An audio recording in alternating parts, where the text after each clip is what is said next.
सत्य को खोजने वाले सब साधकों को मेरा प्रणिपात।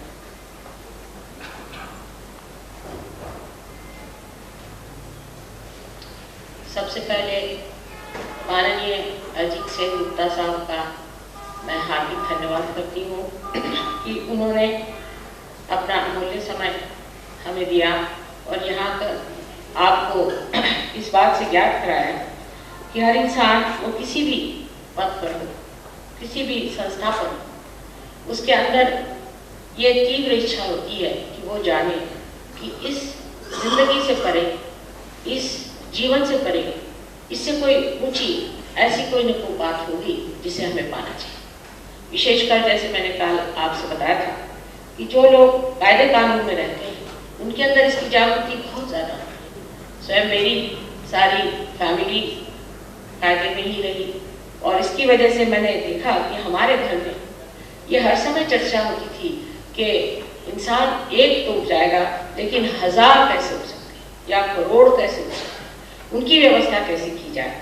क्योंकि मेरे पिता स्वयं एडवोकेट थे और उन्होंने बहुत ऊंची अवस्था पाई हुई थी। हमेशा यही कहते थे कि आपको ऐसी व्यवस्था करना चाहिए जिससे हजारों लोग पार हो जाए, क्योंकि एक इंसान अगर ऊंचा हो और बाकी के लोगों को उसका ज्ञान ही न हो, उसके बारे में कोई परिचिति न हो, कोई एक्सपीरियंस न हो, तो सिर्फ बात ही बात रह जाती है, सब बातचीत चलती रहती है, सब आडंबर होता है। जब तक ये उनको पता नहीं होगा कि जिस स्तर पे हम पैदा हो उससे एक ऊंचा स्तर और है और कई ऊंचे स्तर और हैं, तब तक मनुष्य विश्वास भी नहीं कर सकता और कभी कभी ऐसे लोगों को बहुत तकलीफें उठानी पड़ती है। और इसीलिए आप जानते हैं कि संत साधुओं ने संसार में आकर बहुत तकलीफें उठाई, बहुत परेशानियां उठाई और उनको बड़ा दुख होता है। इस सारे दुख का कारण हमारा अज्ञान, जैसे कि कहा कि भुलानी माया है, भुलानी माया, जिसमें हम भूले हुए, जिस चीज में हम भूले हुए, वो क्या चीज, हम क्यों भूले हुए हैं, हमारे अंदर ये अज्ञान क्यों है और हम किस वजह से असलियत को जान नहीं पाते, ये हमें समझ लेना चाहिए। वास्तविक बात यह है कि अभी तक धर्म के ऊपर जो भी लोग बात करते हैं वो बात रहने की वजह से एक मेंटल प्रोजेक्शन जिसे कहते हैं कि एक मानसिक दौड़, उससे कोई भी लाभ नहीं होता। अल्जीरिया में कुछ जवान लड़के थे जिन्होंने ये सोचा कि जिसे हम फंडामेंटलिस्ट कहते हैं, जो बड़े कर्मठ होते हैं मुसलमान लोग, उनको देख कर वो इतने घबरा गए कि उन्होंने सोचा कि इसमें कोई राम नहीं, कम्युनिज्म को ही मान लेना चाहिए, क्योंकि इसमें तो कोई राम दिखाई नहीं देता। और उसमें से कोई 500-600 जवान लड़के कम्युनिस्ट हो गए। उनमें से एक बार लंदन आया और सहयोग में उसने प्राप्त किया। तब उसने जाकर उन लोगों से बताया कि नहीं, परमात्मा है, न वो कम्युनिज्म में है, न ही वो फंडामेंटलिज्म में है, न ही वो कैपिटलिज्म में है, इन सब चीज़ों में नहीं, वो है हमारे अंदर, हमारे हृदय में। उसको जब तक हम प्राप्त नहीं करते तब तक ये सारी थियोरीज ही हैं, सब मेंटल प्रोजेक्शंस, सब कुछ हम बाह्य से देखना चाहते हैं। आज विशेषकर मैं आपको ये बताऊंगी कि हमारे अंदर ये कितनी सुंदर व्यवस्था परमात्मा ने की हुई है। आज आपके सामने इसका चार्ट नहीं है, नहीं तो मैं और भी खुले से बता सकती हूँ। लेकिन हम जो चीज़ है, हम बहुत कुछ हैं, जो कुछ हम अपने बारे में जानते हैं वो इतना कम है कि इसीलिए आपने अभी जो सुना है कि भुला नहीं माया, जैसे कि कोई अंधा हो जिसको कुछ सुना ही नहीं देता, जिसको कोई समझ में नहीं आता, ऐसा कोई व्यक्ति हो और वो अगर चाहे कि इस चीज़ को जाने तो बहुत मुश्किल काम, उसके सामने प्रकाश आना चाहिए। जब तक वो प्रकाश नहीं आता, बातचीत से आदमी तंग आ जाता है और सोचता है कि इसमें कुछ चीज़ जो है व्यावहारिक नहीं, प्रैक्टिकल नहीं, इसलिए इसको छोड़कर वो कोई ऐसी चीज़ के तरफ दौड़ता है जो कोई नहीं हो, जिसमें कुछ हौसला बनता है, जिसमें लोग कुछ कहते हैं कि हम आपका ये करा देंगे, उस तरह के झूठे वचन दे देते हैं, उसकी ओर होता है। तो जो हम असल में वास्तविक हैं उसे हमें समझ लेना चाहिए। इसके बारे में हमारे देश में, जैसे माननीय जी ने कहा कि हमारे देश में अनादिकाल से ये सबको मालूम था, लेकिन ये विद्या गुप्त रखी गई थी। इसको इसलिए गुप्त रखा गया था कि इसका पाने का अधिकार बहुत कम लोगों को था। उस वक्त बहुत कम लोगों की तैयारियां हुई थी, कम हुई थी कि जिनको ये चीज़ प्राप्त हो। आज वो समय नहीं, आज समय दूसरा आया है। जैसे मैंने कल कहा कि आज बाहर आ गई है और इस बहार में अनेक वृक्ष पे फूल खिले हुए हैं जिनमें सिर्फ वो हवा चलने वाली है जिससे कि वो फल हो जाए। और यही बात है कि आज ये बात आप समझने के लिए भी इतनी तादाद में आज खड़े हैं। लेकिन पहले ज़माने में बताइए इनका इतने साधक संसार में थे। इस पे पहले ही से लोगों ने कह रखा है कि ये कार्य कलयुग में ही होने वाला है। और इस घोर कलयुग में ही जब मनुष्य एकदम घबरा करके सोचता है कि आखिर क्या, किस लिए हम संसार में हैं, हमारे जीवन का अर्थ क्या है, परमात्मा ने हमें क्यों ये जीवन दिया, जब वो ये सोचने लग जाता है तभी उसके अंदर में एक साधक जन्म लेता है। वो जब साधक ऐसा जन्म लेता है तभी उसको ये प्राप्त भी हो सकता है। कोई जबरदस्ती आप पर ये नहीं कर सकता। ये चीज अपनी स्वतंत्रता में ही पाई जाती है। अब हमारे अंदर जो शक्ति जिसे कि कुंडलिनी शक्ति कहते हैं, इसके बारे में बहुत कुछ लोगों को मालूम नहीं है। ज्यादातर जिन लोगों ने कुंडलिनी पे लिखा है वो इधर उधर से पढ़ के कुछ भी अपने मन से लगा करके, मैंने इतनी बड़ी बड़ी किताबें इस पर लिखी, मुझे बड़ा आश्चर्य हुआ कि कोई कहता है कि कुंडलिनी पेट में है, कोई कहता नहीं। अब मैं जो आपसे बात कर रही हूँ उसके लिए एक साइंटिफिक एटीट्यूड आप रखिए। हमारे खुद प्रोफेसर साहब जो मुझे फिजियोलॉजी पढ़ाते थे, मैं मेडिकल कॉलेज में थी जब, तो आए हुए हैं आज और मैं बड़ी खुश हूँ कि वो यहाँ आए हैं। उन्होंने मुझे ये बताया कि डॉक्टर लोग इस चीज़ को क्या कहते हैं। नहीं तो मुझे जो था वो तो मालूम था, लेकिन इसकी परिभाषा डॉक्टरों के डिक्शनरी में क्या है ये आपने बताया। मैं बहुत खुश हूँ कि आज हमारे प्रोफेसर साहब भी यहाँ आए। वास्तविक बात यह है कि हमारे अंदर परमात्मा ने जो व्यवस्था की है उसके बारे में हमें जान लेना चाहिए। उसकी तरफ एक साइंटिफिक दृष्टि, एक ओपन माइंडेडनेस जिसे कहते हैं, खुले दिमाग से उसे देखना चाहिए। जैसे कि हम मेडिकल कॉलेज में गए, हालांकि हम बहुत कुछ अपने बारे में जानते थे, लेकिन हमें ये जानना था कि डॉक्टर इसे क्या कहते हैं, तो हमने इनको सर माना, इनको बड़ा माना और इनसे हमने सीखने का प्रयत्न किया। अगर हम उसी वक्त अपना दिमाग लेके बैठे रहें तो काम नहीं बन सकता, क्योंकि आपके दिमाग में अभी जो बातें हैं वो बातें ये नहीं, ये तो ज्ञान मूल का ज्ञान है। और मूल को जानने के लिए आपको सूक्ष्म होना पड़ेगा, और सूक्ष्म हुए बगैर आप इस मूल के ज्ञान को नहीं जान सकते। आप पेड़ को देखते हैं लेकिन इस मूल में जाने का है, और जब तक इस मूल को हम नहीं पकड़ेंगे तब तक ये सारा डेवलपमेंट, जैसे मैंने कल कहा, सब नष्ट हो जाए। अब ये मूल हमारे अंदर क्या है और उसे किस तरह से जाना जाएगा, इसका आपको मैं थोड़ा विवरण बताती हूँ। कुंडलिनी नाम की जो शक्ति है ये हमारे त्रिकोणाकार अस्थि में, जिसे हम सेक्रम ऐसा कहते हैं, उसमें है। अब देखिए, शब्द सेक्रम जो है ये ग्रीक भाषा से आया है, और सेक्रम का मतलब होता है सेक्रेट। मैं जब ग्रीस गई थी तो मैंने उनसे पूछा कि आप इसे सेक्रम क्यों कहते हैं। कहने आपको मालूम नहीं कि जब सारा भी शरीर जल जाता है तो भी ये इसी तरह से बनी रहती है। लेकिन मैंने कहा तो भी इसे सेक्रम क्यों कहते हैं। कहने कि हमने ऐसा सुना था बहुत साल पहले हिंदुस्तान से कि इसके अंदर एक शक्ति रहती है, और जिस शक्ति के कारण हमारा बैप्टिज्म असली रियल बैप्टिज्म हो सकता है। मैं इतनी हैरान होगी कि इन लोगों को ये बातें मालूम है, इसीलिए इसे सेक्रम कहते हैं। हम लोगों से ये लोग ज्यादा उस पर हैं। यहाँ तक कि जब मैंने उनसे पूछा कि अथीना शब्द ये कहाँ से आया, अथीना कौन थी, तो उन्होंने बताया अथीना कौन, अथ माने प्राइमोर्डियल, अथीना माने द प्राइमोर्डियल मदर, माने आदिशक्ति। और ये उनके अंदर उन्होंने बराबर कुंडलिनी एक सर्प के आकार की, उसमें सब चक्र बनाए हुए, हाथ में इस तरह से सर्प के जैसी, मतलब उसकी क्योंकि वो एक शक्ति है, वो सर्प की जैसी चलती है, इसलिए बराबर वैसी बनी हुई। इतना ही नहीं, उनका जो पर्सपोलिस है वहाँ पर जब हम पहुँचे तो उन्होंने कहा कि देखिए यहाँ पर तो बैठे हुए हैं it's a child God, is innocence. तो मैंने कहा कि ये क्या कर रहे हैं।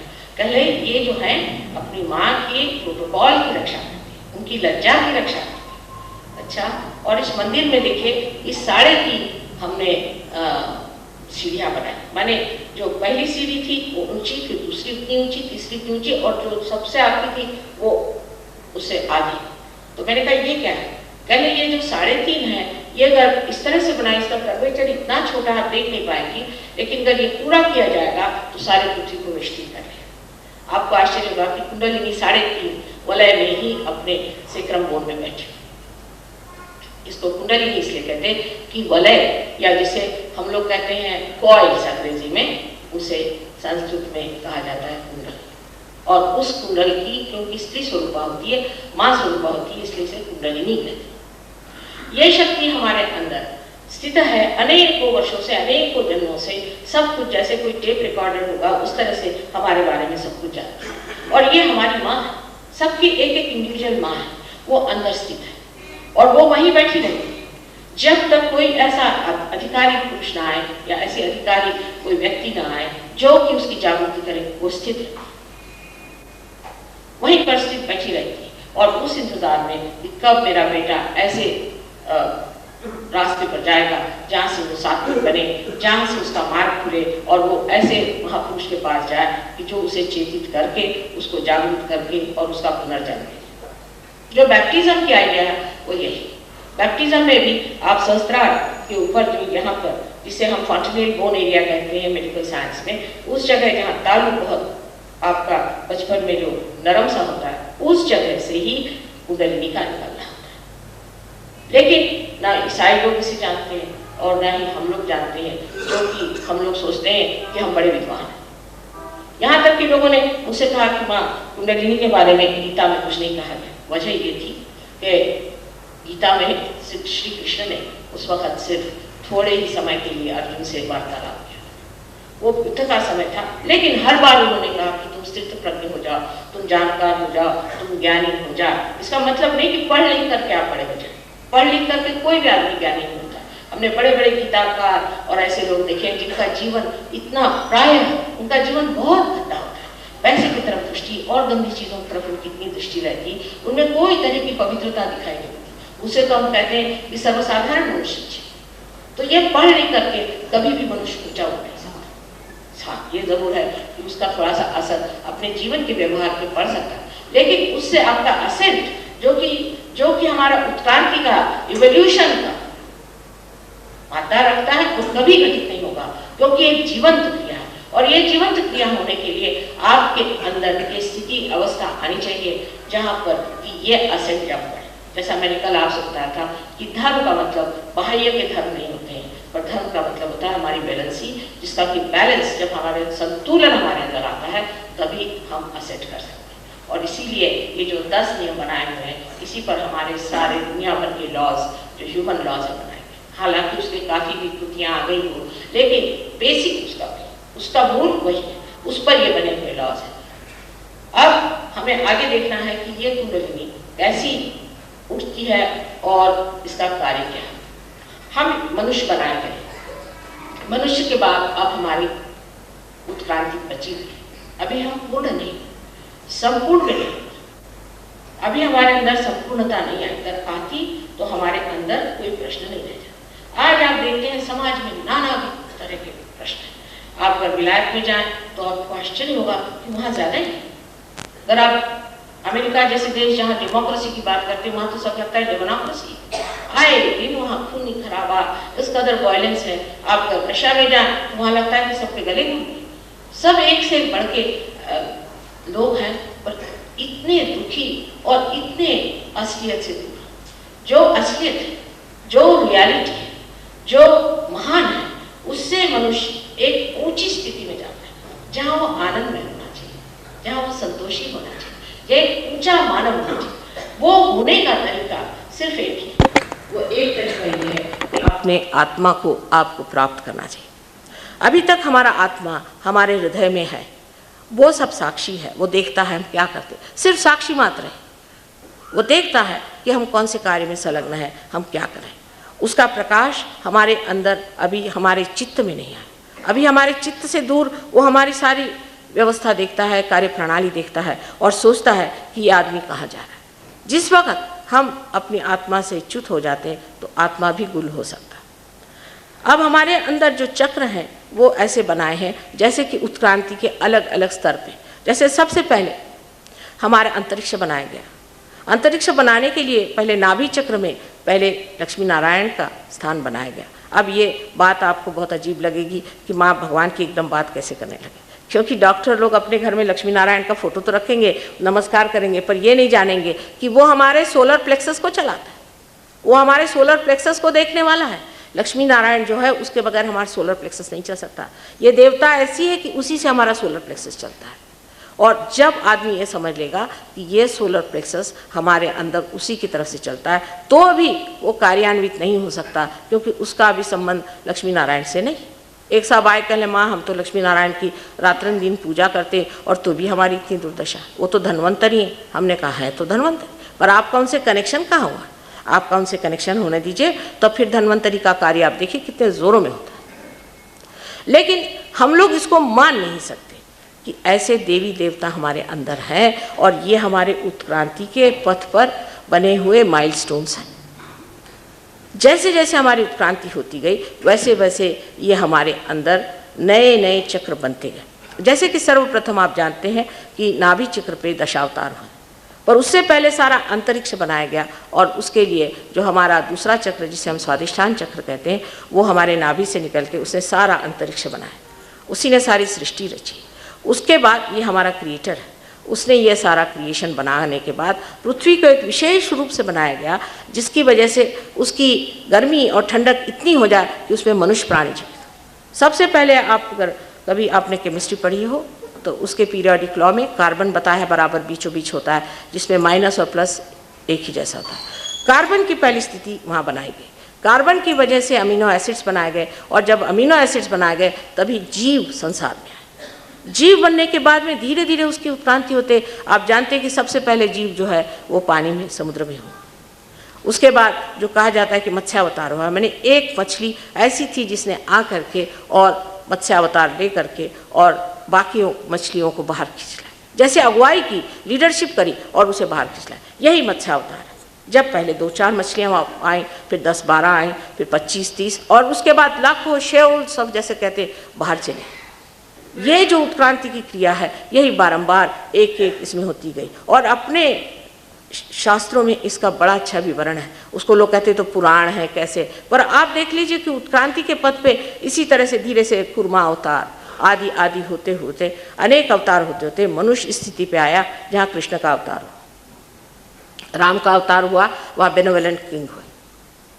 कृष्ण के अवतार में मनुष्य ने समझा कि ये सब लीला है।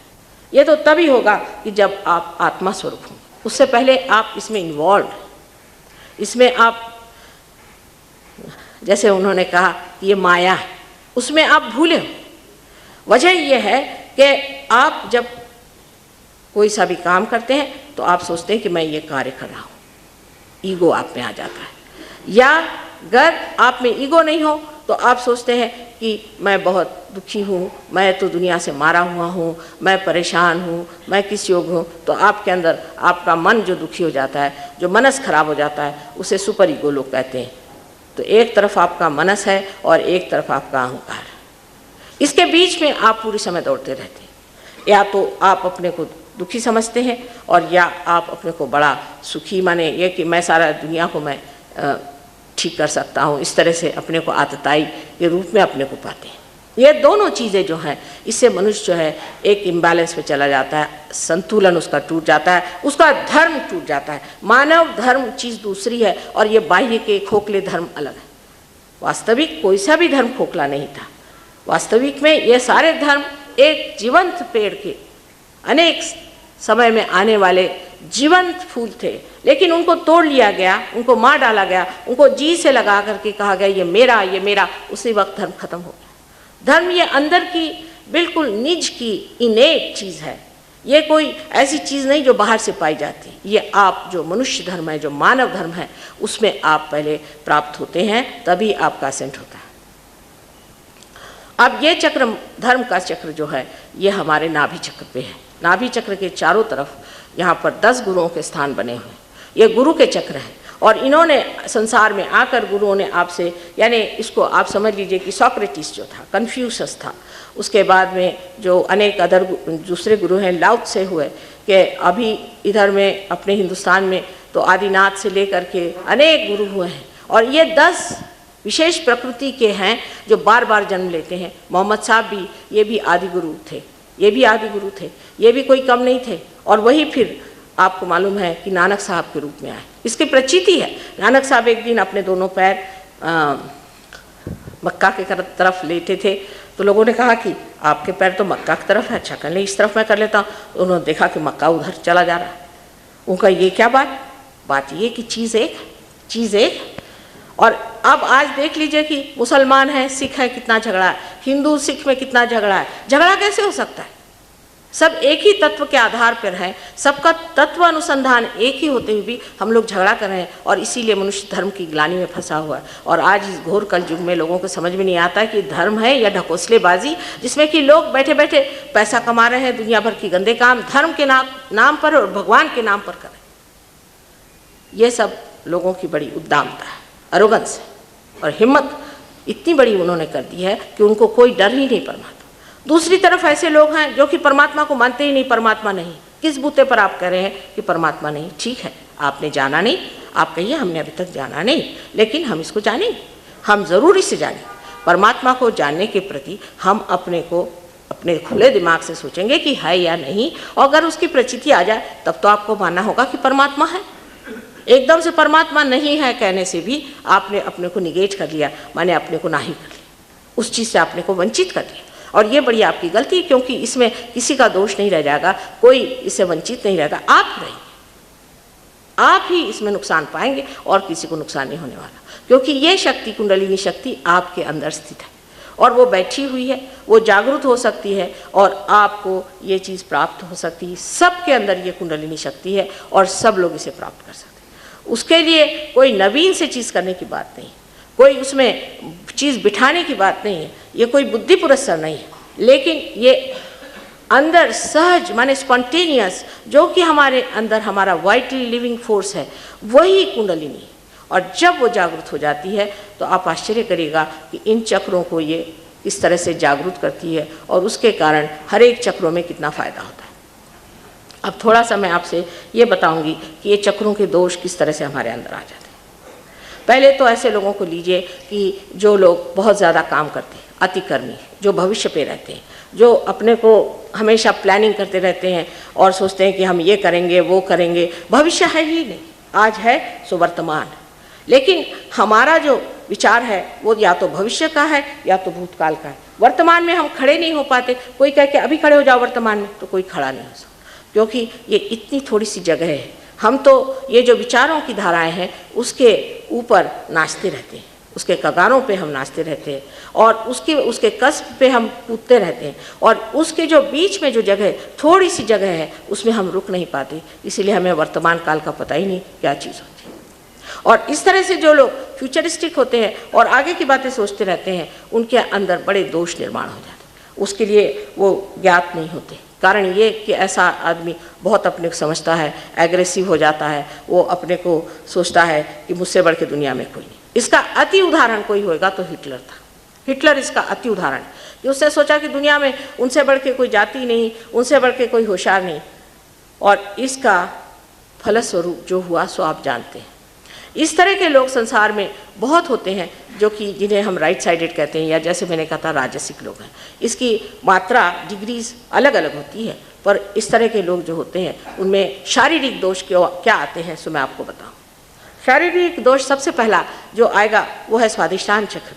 स्वादिष्टान चक्र जो है एओर्टिक प्लेक्सस नाम का जो प्लेक्सस है उसे चालित करता है, और उनके शरीर में जब वो बहुत ज़्यादा एक ही चीज़ को सोचते हैं, एक ही चीज़ के ऊपर ध्यान देते हैं, जब फ्यूचरिस्टिक रहते हैं, तो हमारे मस्तिष्क में जो मेंदु है, जो ब्रेन है, इस ब्रेन के जो सेल्स हैं वो हम हर समय इस्तेमाल करते रहते हैं, और उन सेल्स को फिर से दूसरे सेल्स भरने के लिए हमारे पेट से जो हमारी मेद है, जो फैट है, उससे वो सेल्स बनाए जाते हैं और वो हमारे ब्रेन को सप्लाई करते हैं।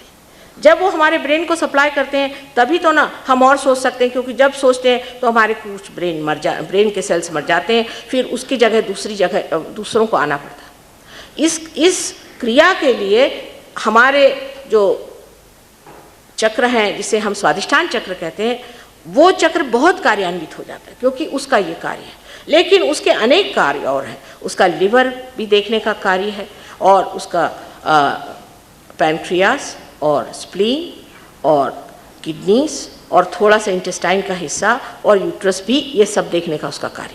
तो जब एक ही कार्य में वो संलग्न हो गया तो उसके दूसरे कार्य रह जाते हैं। इसीलिए ऐसे ओवर एक्टिव लोगों का लिवर आउट हो जाता है। लिवर आउट होते ही उनका अटेंशन जो है तितिर बितिर रहता है। लिवर से अगर बच गए तो उनका पैनक्रियाज आउट होता है तो उनको डायबिटीज़ की बीमारी हो जाती है। डायबिटीज़ की बीमारी, आप सोचें कि खेतों में आप जाइए कहीं भी तो लोग कम से कम 4-5 चम्मच चीनी जब तक न ले तब तक उनको लगता नहीं उन्होंने चाय पी, और हम लोग आधा चम्मच भी चीनी लेते हैं, हम लोग को डायबिटीज़ हो जाता है। वजह क्या है? डायबिटीज़ इसलिए होता है कि हमारा जो स्वादिष्टान चक्र है उसकी ताकत ही हम पूरी खींच लेते हैं। वो अपनी ताकत जिससे कि सब चीज़ों को संतुलित तरीके से देख सके वो खो चुकता है।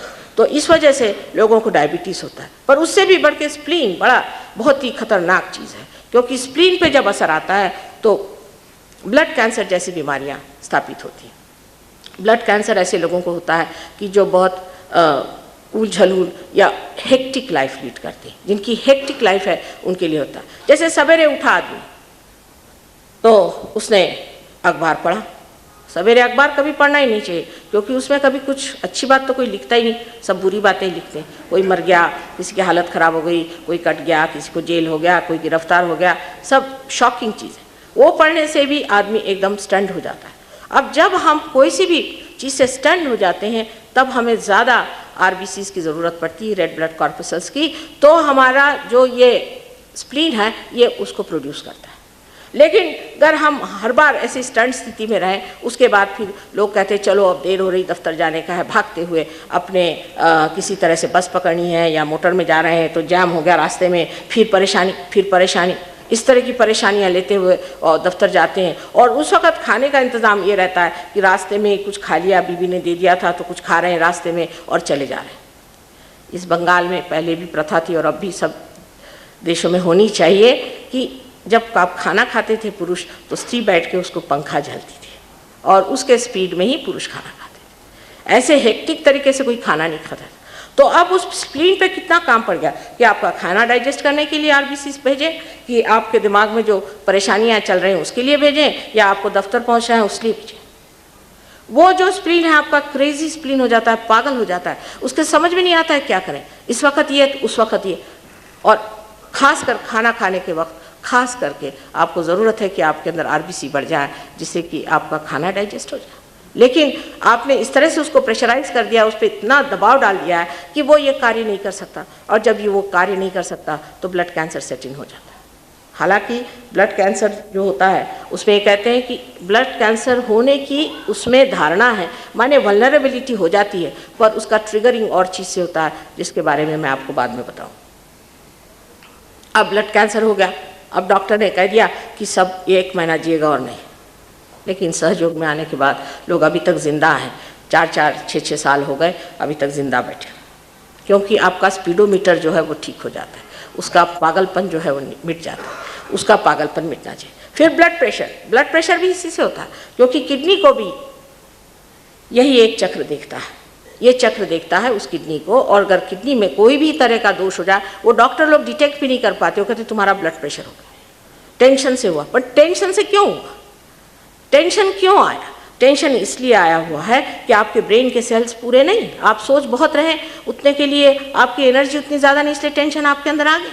अगर आपके अंदर ऐसी हो कि कुछ संतुलन की व्यवस्था हो जिससे कि जितना सोचना उतने सोचे, उससे आगे न सोचे, तो ठीक हो सकता है। पर जब सोचने की बीमारी लग जाती है तो आदमी पागल के जैसे सोचता है, वो चाहेगा तो भी वो नहीं अपने विचार को रोक सकता। स्विट्ज़रलैंड में एक डॉक्टर साहब आए और मुझे कहने लगे अंग्रेजी में, mother you can cut my throat और do what you like but stop thinking. इतने पगला गए थे। और उससे आदमी बड़ा स्पीडी हो जाता है, और जो स्पीडी आदमी होता है वो कहीं भी ठीक से ठहरता नहीं। वो जैसे समझ लीजिए कि आपको ट्रेन पकड़ना हो तो बजाय इसके कि वो पहली स्टेशन पे पकड़े, वो दूसरी स्टेशन पे पहुंच जाता है। इस तरह से उसका हाल ख़राब रहता है। और ये आज जब हम डेवलप कर रहे हैं तो ये हालत हो रही है।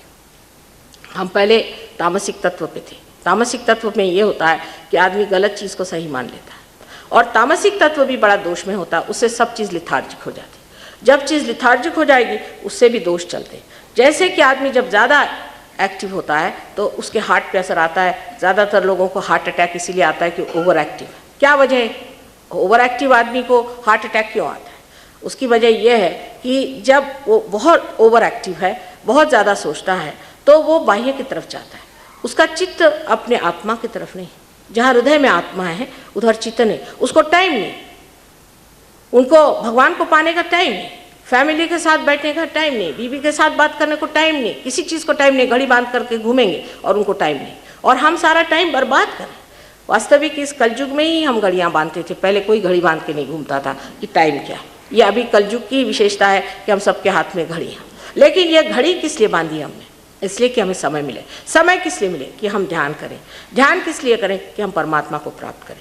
पर हम लोगों ने घड़ी बांध ली। एक साहब आए, कहने लगे कि मुझे लंदन ज़रूरी जाना है, कल ही पहुंचना है। मैंने हुआ क्या भाई, ऐसी क्या आफत आई, आप परसों चले जाए? नहीं, मुझे आप रिजर्वेशन करवा दीजिए, एयर इंडिया को फ़ोन करवा दीजिए, इनसे बात। आफत क्या आई, क्या करें? कहने मुझे बॉलरूम डांसिंग में जाने का। ये आपका यूटिलाइजेशन ऑफ टाइम है, बर्बाद टाइम कर रहे हैं घड़ी लगा लगा करके। और इतना ही, जितने कलयुग में हमने अपने को बर्बाद किया है, कभी भी मनुष्य ने अपने को इतना बर्बाद नहीं किया। सब में संयत भाव, एक समझ, सूझबूझ, जिसे विजडम कहते होती थी। अब तो कलयुग में किसी के विजडम ही नहीं, ये विजडम ही नहीं। कहते हैं व्हाट्स रॉन्ग, इसमें क्या खराबी, वो करने में क्या खराबी, वो करने में क्या खराबी। जो कुछ भी हमारे संत साधु बता गए, लोग सोचते बेकार। जैसे कि नानक साहब ने अंत में कहा कि मोहम्मद साहब ने तो कहा था कि आप शराब मत पीजिए, मैं तो कहती हूँ सिगरेट भी मत पीजिए। लेकिन अगर आप लंदन में आके देखिए, आप हैरान हो जाएगा कि सबसे ज़्यादा शराब और सिगरेट मुसलमान और सिख पीते हैं, दोनों में होड़ है कौन ज़्यादा पी। वहाँ के अंग्रेज़ भी हैरान है कि ये पीने वाले कौन से देश से आ गए।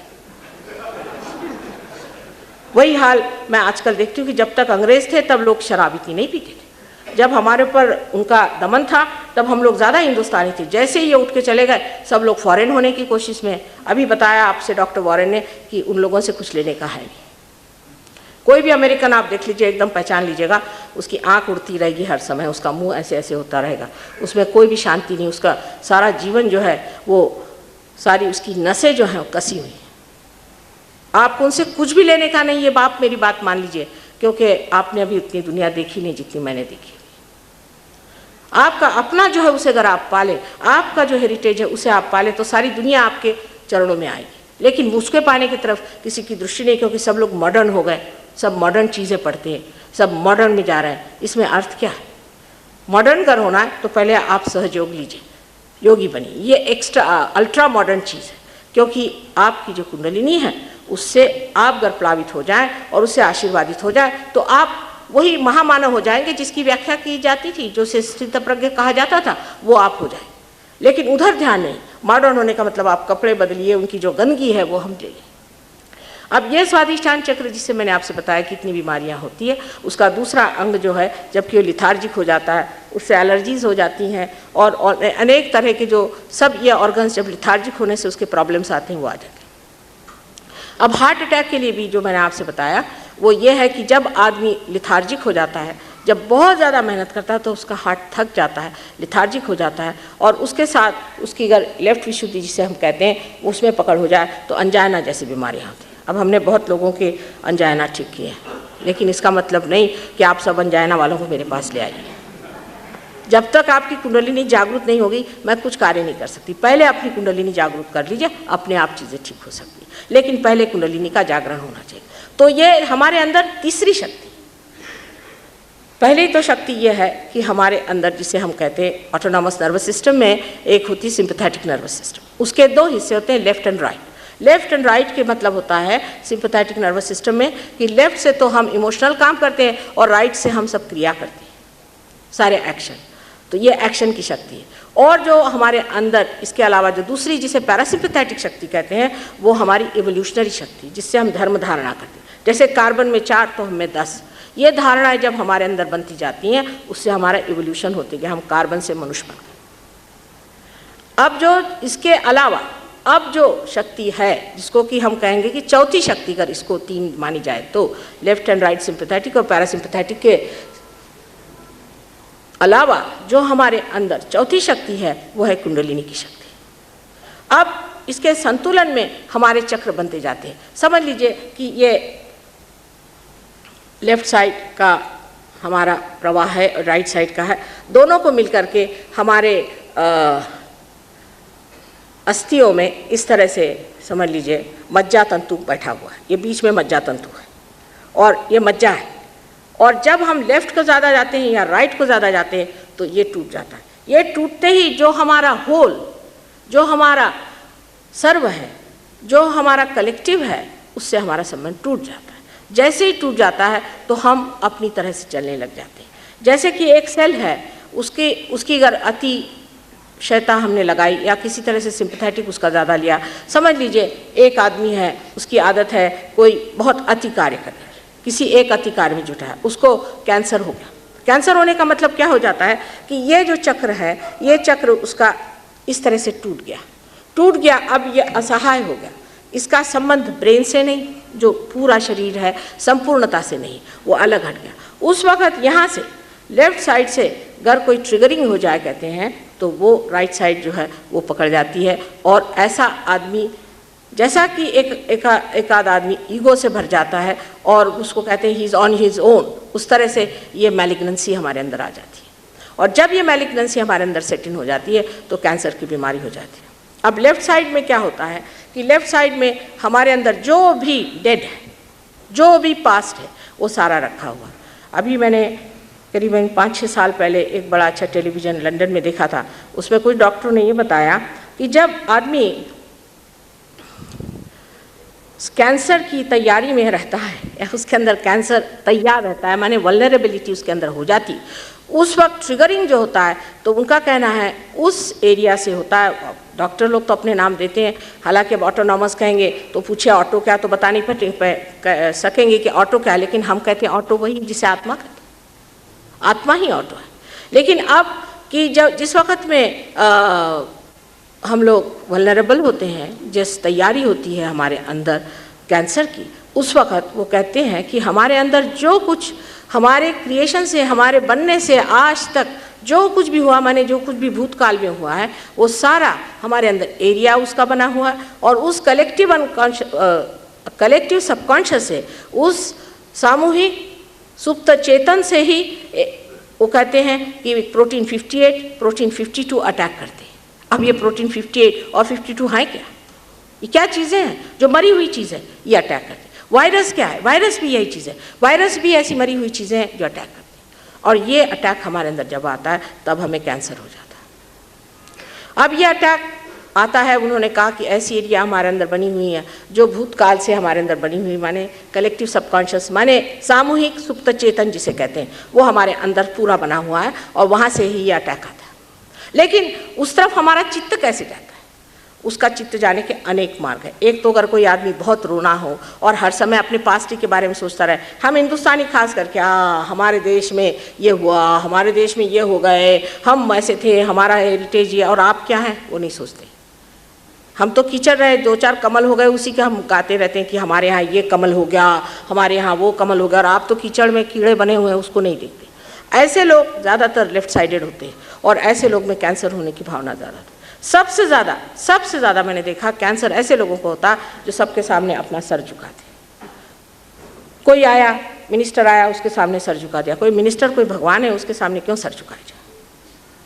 ऐसे तो हम लोग बड़े शांत बगाड़ते हैं, लेकिन ज़रा सा कोई आदमी पोजीशन में आ जाए, उसके सामने सर झुकाते हैं। कोई आदमी काशाय वस्त्र पहन के आ जाए, जेल से छूट करके चले उसके पास, मैं इसीलिए कहती मेरे पैर मत छूइए, ये प्रथा ठीक नहीं। इससे आपके एकादश रुद्र यहाँ जो बैठे हुए हैं सारे के सारे भड़क जाते हैं। हालांकि मेरे साथ ये शायद ना हो, लेकिन होता है। आपको ये सर झुकाना नहीं चाहिए। जब आपने किसी के सामने सर झुकाया तो आप लेफ्ट साइड चले गए। ये जो गुरुओं की महिमा है, उससे कैंसर बहुत होने वाला है और बढ़ेगा। यहाँ तो इतने तांत्रिक आपके बैठे हुए हैं कि ये ऐसा कैंसर पकड़ेंगे एक दिन कि आप समझ लीजिएगा ये सारा बंगाल खा सकते हैं। इतने तांत्रिक आपने पाल रखे। इन तांत्रिकों से यहाँ से भगवाना चाहिए। इतना ही नहीं कि इससे लक्ष्मी नहीं आती, लेकिन इससे कैंसर जैसी गंदी बीमारी हो सकती है। इसलिए तांत्रिकों से बहुत बच के रहना चाहिए। इनकी भूत विद्या, प्रेत विद्या, स्मशान विद्या है। वहाँ से डेड बॉडीज़ को पकड़ते हैं, उसको एक विद्या है। उस विद्या से उनको पकड़ करके और आप उसका असर डालते हैं, आपको उसे मिसमराइज कर लेते हैं, उससे आपको मंत्रमुग्ध कर लेते हैं और आप उस चक्कर में चले जाते हैं और अंत में मेरे पास आके रोते हैं कि माँ हमें तो कैंसर हो गया। और ये चक्कर इतने खराब हैं कि लोग ज़्यादातर इसलिए कि किसी का बुरा करना है या कुछ हमें होता नहीं, इसलिए तांत्रिकों के पास जाते। इनके पास कोई चीज़ नहीं है। ये आपको कभी वो चीज़ नहीं दे सकते जो आपको पाने का है, आपको आत्मा पाने का है। जो झूठे गुरु हैं, जो आपसे पैसा रुपया लेते हैं और आपसे कहते हैं कि चलिए हमें इतना दीजिए, हम आपका ये भला कर देंगे, वो भला कर देंगे। परमात्मा को इसमें कोई इंटरेस्ट नहीं। कोई बबूत निकाल के देता, कोई हीरे निकाल के देता। आप ही सोचिए, दिमाग लगाइए, क्या परमात्मा आपको हीरे देगा? उसके लिए जवाहर कहाँ जाना चाहिए? ये सब गलत चीज़ों में फंसे हुए लोगों को ही कैंसर होता है, हार्ट अटैक आता है, दुनिया भर की चीज़ें होती हैं और ज़्यादातर ऐसे लोगों को होता है। और आप लोगों की कृपा से आपने एक्सपोर्ट भी ऐसे बहुत सारे कर दिए कि फॉरेन भी मैं देखती हूँ कि दुनिया भर की बीमारियाँ और दुनिया भर की चीज़ें वहाँ हो रही हैं। जब आदमी अधर्म में पड़ता है, माँ बहन नहीं जानता, गलत रास्ते पे चलता है, जब फ्रॉइड को इन्होंने गुरु मान लिया है। मैंने अमेरिका में 1980 में जाकर साफ साफ बताया था कि आप लोगों का सर्वनाश होने वाला है, ऐसी बीमारी आएगी कि आप लोग उससे बच नहीं पाइएगा, ये गंदे काम मत करिए, फ्रॉइड को फॉलो मत करिए। फ्रॉइड उनके लिए जीसस क्राइस्ट से भी ऊंचा आदमी, पर इतना गंदा आदमी, उसकी बात आपको मैं बता नहीं सकती। वो तो माँ के ही विरोध में है, माँ को ही जो शुद्ध नहीं मानता, माँ की ही शुद्ध आत्मा नहीं मानता, ऐसा वो महागंदा आदमी है। और उसको फॉलो करने की वजह से अब वहाँ पर एक एड्स नाम की बीमारी है जिससे उनकी बचत नहीं, खटाखट लोग खत्म हो रहे हैं। वो भी ट्रिगरिंग जो है इसी से होता है, भूत से, वो भी ट्रिगरिंग इसी से होता है जिसे आप कहते हैं कि भूत विद्या, प्रेत विद्या, स्मशान विद्या से। तो कितनी यह गंदी चीज़ है लेफ्ट साइड में जाना। मनुष्य को हमेशा आनंदित रहना चाहिए, प्रसन्न चित्त रहना चाहिए। प्रसन्न चित्त रहना का मतलब यह है कि आप परमात्मा के आशीर्वाद को मानते हैं। उनका कितना आशीर्वाद है, गिनिए, count your blessings one by one. सोचिए कितना परमात्मा ने हमको दिया। अरे भाई खैर है, बैठे हुए हैं, कितना मिला। हम तो वही जोड़ते रहते हैं जो भगवान ने नहीं दिया। हमने कहा था कि हमें लॉटरी में टिकट मिल जाए, नहीं मिला। हमको घोड़े पे रुपया लगाया था, वो नहीं मिला। हम चाहते थे वो आदमी मर जाए, वो नहीं मरा। कोई अच्छी बात भी सोची है किसी के बारे में? और अच्छी बात सोचिए तो हो भी जाता है, लेकिन आपका कनेक्शन होना चाहिए। पहली चीज़ है आपका कनेक्शन होना चाहिए। बगैर उस कनेक्शन के, उस संबंध के, उस योग के कुछ नहीं बनता। योग का मतलब ये नहीं कि आप सर के बल खड़े रहिए, हाथ पैर मोड़िए, बिल्कुल नहीं होता। ये तो अष्टांग जो है उसमें से एक बहुत छोटी सी चीज़ है। हम लोग भी शारीरिक योग करवाते हैं, लेकिन तब जबकि कुंडलिनी चल पड़ती। जैसे कि अब हम आ रहे हैं आपके इस प्रोग्राम में और रास्ते में कहीं ट्रैफिक है तो फिर देखना पड़ता है कि यहाँ ट्रैफिक है तो कैसे उससे बच के जाएं। इसी प्रकार जब कुंडलिनी चल पड़ती है, जब कुंडलिनी उठती है, तब पता चलता है कि कौन से चक्र में वो गति नहीं कर रही। फिर वहाँ का मंत्र कहना पड़ता है, या वहाँ के लिए अगर कोई फिजिकल प्रॉब्लम हो तो कोई एक्सरसाइज करना पड़ती है। जैसे कोई अगर बहुत उद्दाम आदमी हो या राइट साइडेड आदमी हो, उसको पीछे का बिल्कुल भी एक्सरसाइज नहीं करना चाहिए। जो आदमी बहुत नतमस्तक रहता है, सबके सामने हाथ झुकाए रहता है, उसको सामने का नहीं करना चाहिए। ऐसे अनेक इसके नियम और शास्त्रबद्ध है। इसी तरह से मंत्र के भी नियम हैं कि कौन सी जगह कुंडलिनी रुकी, उस तरह से आप मंत्र लें। हम अभी देखते हैं, जिसको भी पूछते हैं हम दीक्षित है, क्या मंत्र दिया? शिव जी का, और हाथ ही पकड़ा जहाँ शिव जी बैठे हो। क्योंकि मंत्र की भी विद्या एक बड़ा भारी साइंस है। यह नहीं कि कोई सा भी मंत्र दे दिया। जिस वक्त आपकी कुंडलिनी जागृत होती है, किस जगह रुकी, वही मंत्र कहना चाहिए। और अब तो कुंडलिनी ऐसे छूटती है जैसे कि कोई सब लोग कहते हैं कि अब तो माँ की जेठ कुंडलिनी है। मैंने कहा जेठ युग में जेठी कुंडलिनी होनी चाहिए। इस तरह से छूटती है कि वो मंत्र आपने कहा नहीं, फिर ऊपर चली गई, फिर ऊपर चली गई। तो आपको जानकारी होनी चाहिए कि कहाँ कुंडलिनी चल रही, कहाँ रुकती। अगर बार बार वहाँ रुकती तो वही मंत्र कहना चाहिए जहाँ वो रुकी हुई। इस तरह से आपको जागरूक करना चाहिए। अंधाधुंध लोग हम आपको मंत्र देंगे। मंत्र के लिए आपको गुरु काहे के लिए चाहिए? उन्होंने हमें दीक्षित किया, उन्होंने हमको मंत्र दिया। आज एक देवी जी आए और उनकी कुंडलिनी उठ नहीं रही। मैंने कहा आपके गुरु हाँ? कहला बड़े सत्पुरुष। मैंने कहा अच्छा, क्या सत्पुरुष की दी? कहले उन्होंने मुझे बताया कि आपके जो माने दैवत है उनको मानते रहे। मैंने कहा उसके लिए गुरु की क्या ज़रूरत है?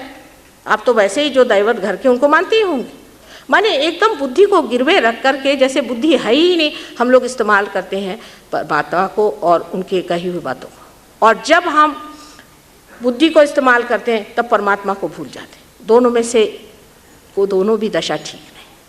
बीच की दशा है जहाँ मनुष्य सात्विक हो जाता है, और सात्विक में मनुष्य जो है संतुलन में रहता है। आप परमात्मा को माने चाहे नहीं माने, वो हैं। उनकी सिद्धता करने के लिए ही हम आए हैं आपके पास। उनकी सिद्धता होनी चाहिए, पर वो सिद्धता आपकी इस दशा में नहीं होगी। अभी आप मनुष्य दिशा में हैं, इसमें आपको सिद्ध नहीं कर सकते। आपको आत्मा में होना पड़े। जो बड़े बड़े संत साधुओं ने कह दिया कि आत्मा को पाएं, अपने अंदर के स्वधर्म को जानें। वो स्व, उसको जानना है। उस स्व को जाने बगैर हम आपसे कह नहीं सकते कि ये क्या चीज़ है। आपको पहले जागरूक होना चाहिए, इसको प्राप्त करना चाहिए। तब आपके अंदर वो आयाम, एक नया डायमेंशन आ जाता है, जिसकी वजह से आप उसको महसूस कर सकते हैं, उसकी प्रचिति हो सकती है। अगर हम कहें कि ये जो फूल यहाँ खिले हुए हैं, ये फूल जिसने बनाए वो ऋतंभरा प्रज्ञा है, वो परमात्मा की प्रेम की शक्ति उसने बनाए, तो आप तो मानेंगे नहीं कि कैसे माँ कहते। पर क्या आपने कभी सोचा है कि इतने फूल कैसे बने? हम तो एक फूल नहीं बना सकते, हम तो एक फूल से एक फल नहीं बना सकते। बस ऐसी मरी हुई काम करते हैं, पत्थर से कुछ बना दिया, सोचते बहुत काम करें। एक जीवंत कार्य हम नहीं कर सकते, और जो लाखों ऐसे कार्य करता है वो कोई शक्ति से ही होती होगी। उस ऋतंभरा प्रज्ञा को, उसी जिसे कहते हैं all pervading power of God, जो परमात्मा की प्रेम शक्ति है, उसको पहली मर्तबा आप महसूस करते हैं, जिसे कि आदि शंकराचार्य ने कहा था सलीलम सलीलम। इस शक्ति को प्राप्त करना चाहिए, और उसमें आप पैसा नहीं दे सकते, उसके लिए आप कोई से भी मेहनत नहीं कर सकते, मेहनत की चीज़ नहीं, ये अंदर आपके है, ये अंतर योग है, ये अपने आप घटित होता है। लेकिन योग का दूसरा अर्थ होता है कौशलम, माने डेफ्टनेस। इसके बाद उसका टेक्निक सीखना होता है कि हम क्या, ये सबको करना होगा, जो नहीं करेंगे वो काम से जाएंगे। बड़ी कठिन समस्या है इस वक्त, लोग इस चीज़ को समझते नहीं कि आज उस कगार पे हम खड़े हैं कि अगर हम ऊंचे उठे नहीं तो गए नीचे, ये दशा हमारी है। इसलिए हम कोई से भी प्रश्न को बहुत उतले तरीके से न देखें, गहराई से सोचें कि इससे आगे क्या, इससे आगे हमें डूबना ही है। इस वक्त ठीक है कि हम उठ जाएं। इस चीज़ से उठने का मतलब है कि अपने आत्मा को प्राप्त करें, और क्योंकि ये इतनी बड़ी इस वक्त समस्या है, इमरजेंसी है, और इसीलिए ये कार्य आज इतने बड़े पैमाने में हो रहा। मैंने कुंडलिनी के बारे में थोड़ा सा आपसे बताया कि क्या क्या बीमारियां होती हैं। इसकी अनेक बीमारियां और भी हैं जो आपको हो सकती हैं। वैसे आपको मानसिक बीमारियां हैं, वो लेफ्ट साइडेड लोगों को होती है, वो भी सहयोग से ठीक हो सकती हैं, पर पहले अपने कुंडलिनी का जागरण होना चाहिए। जिनके कुंडलिनी का जागरण नहीं होता उसमें ये कार्य नहीं निष्पन्न होता है। जिनका हो जाता है वो एक क्षण भर में ठीक हो सकते हैं। हमारे जो संजीव रेड्डी साहब जो कि अमेरिका से आए थे, उनकी हालत बहुत ख़राब थी, उनका ऑपरेशन एकदम ख़राब गया था और बिल्कुल सो नहीं पा रहे थे, बहुत परेशान थे, और लोगों ने सोचा कि इनकी अब ख़त्म हो जाए। नसीब से उस वक़्त मैं एयरपोर्ट पे मेरे हस्बैंड के साथ गई थी, और वो उनको बहुत अच्छे से जानते थे, तो हम लोग ऊपर गए, तो वहाँ के जो हाई कमिश्नर साहब थे, नेहरू साहब, उन्होंने कहा, BK नेहरू, उन्होंने कहा कि ये तो माता जी निर्मला देवी। तो उन्होंने मेरा नाम सुन रखा था उनकी वाइफ ने, तो उनका माँ मेरे पति को ठीक कर दीजिए। आपको आश्चर्य होगा कि 10 मिनट के अंदर एकदम उनकी कुंडलिनी जागृत होकर पार हो गए, और कहने लगे मैं तो इतना रिलैक्स्ड हो गया, सो गए। और दूसरे दिन वो एम्बुलेंस लेके लोग पहुँचे हुए थे, वो अपने कहने लगे, जब मैं उतरने लगा खुद अपने मुँह से कहा, तो लोगों ने सोचा कि मेरा भूत उतर रहा है कि मैं उतर रहा हूँ। एकदम नीचे उतर के आ गए, और उसके बाद उनकी वाइफ ने मुझे दिखाया कि उनकी पीठ के जो काटा हुआ था वो तक ठीक हो गया। आप उनको चिट्ठी लिख करके पहुंच सकते हैं। लेकिन इसका फिर मतलब नहीं कि आप सारे कैंसर पेशेंट मेरे पास आए, पहले आप लोग सब डॉक्टर हो जाइए और आप ट्रीटमेंट करिए। वो तो इत्तेफाक की बात थी कि मैं वहाँ पहुँच गई, और वो कोई विशेष होंगे जो इतने जल्दी उन पर असर कर गए, इतने जल्दी पा लिया। खासकर जब इमरजेंसी आती तब मनुष्य की सारी चेतना इतनी ज़्यादा तीक्ष्ण हो जाती, इतनी शार्प हो जाती कि वो जल्दी से पा लेता है। और यही वजह थी कि श्री कृष्ण ने भी उनका जो कुछ भाषण था युद्ध के स्थान पर दिया कि युद्ध में उसकी तीक्ष्ण जो स्थिति रहेगी उसमें उसे वो पकड़ पाएगा। इसके बारे में इतना भी कहा जाए वो कम है, और समझाया जाए वो कम है। सिर्फ पहले जैसे मैंने कहा था कि अगर बत्ती जलानी हो तो आप स्विच दबा दीजिए और बत्ती जल जाती, उसी प्रकार आप इसे पहले प्राप्त करें, फिर उसके बाद आप जान सकते हैं कि ये कैसे हुआ, इसकी हिस्ट्री क्या है, ये कहाँ से आई, ये चीज़ क्या है, और इसके अनेक विध रूप क्या हैं, और आप किस तरह से इसके मास्टर हो सकते हैं। सिर्फ इसकी एक व्यवस्था समझने के लिए मैं आपको बताती हूँ कि हमारी मोटर में जिस तरह से एक्सेलरेटर और ब्रेक होता है, उसी प्रकार हमारे अंदर पिंगला नाड़ी और ईड़ा नाड़ी, इस तरह की 2 शक्तियाँ होती हैं। इसके अलावा तीसरी शक्ति जो होती है उससे, जैसे कि आप ड्राइवर हैं तो आप गाड़ी चला रहे हैं, पहले आपको संतुलन करना पड़ता है, आपको जाना पड़ता है कहाँ ब्रेक लगाएं और कहाँ पर हम इसको एक्सेलरेटर चलाएं। इसका पहले हमें संतुलन जीतना पड़ता है। जब आप उसे जीत लेते हैं तो आप ड्राइवर हो जाते हैं, माने आप सात्विक हो गए, आप सेंटर में आ गए। लेकिन अब भी आपका मास्टर पीछे बैठा हुआ। जिस वक्त आप आत्म साक्षात्कार को प्राप्त करके उसको पूरी तरह से आत्मसात कर लेते हैं, तब आप मास्टर हो जाते हैं, और आपके अंदर का ड्राइवर, एक्सेलरेटर और ब्रेक तीनों को आप देखते हैं और चलाते हैं, और आप पे कोई आँच नहीं आती। आप साक्षी स्वरूप होकर के सब देखते हैं। एक छोटे से एक मिसाल के तौर पे मैंने आपको समझाने की कोशिश की है, आशा आप समझ लेंगे। धन्यवाद।